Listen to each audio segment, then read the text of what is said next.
Breaking news coming in from Karnataka. An app named Trump Hotel Rental has been developed by fraudsters who have been seeking investments from people by promising them high returns. This is a very shocking case of large-scale cyber fraud. Criminals have swindled crores of rupees from unsuspecting citizens from across Karnataka by using the name of the US president along with a few other prominent personalities as well. So people not just in Bengaluru and Mangaluru but also other areas of Karnataka have been affected by this scam. So this is a scam. This is, to know more about this, we have Deepak joining us. Deepak, a very catchy name, Trump Hotel Rental. What was this app all about?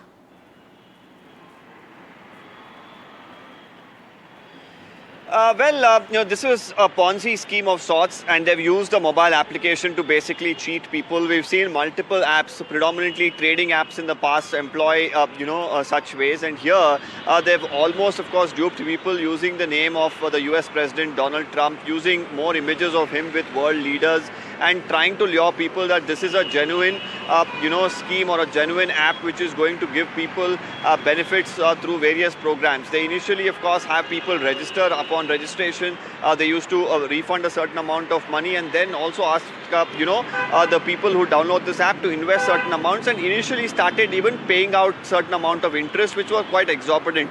Now, then they slowly, of course, lured people into investing more. That's when the trap really was laid. When people started to invest huge amounts of money, then certain reasons started to come in that they cannot withdraw this amount right now, they need to invest more. And eventually, after squeezing out most of the money from, these people, then they completely started blocking them and ignoring their calls. And that's when complaints started to go to the police. The Haveri police here had received a complaint earlier this month pertaining to this app. Now they have realized that this is an entire, network of fraudsters operating this application using the name of the US President Donald Trump and, several other leaders, and has no link to the United States or the president whatsoever. A detailed investigation is currently underway. What we are learning is that not just people from Haveri, but various parts of the state have been duped with this app. It probably is operating across the country as well. So right now there would be, of course, the cybercrime division of the Karnataka police, which will be looking into all the aspects to try and ascertain where these scamsters are operating from and trying to put an end to it as well.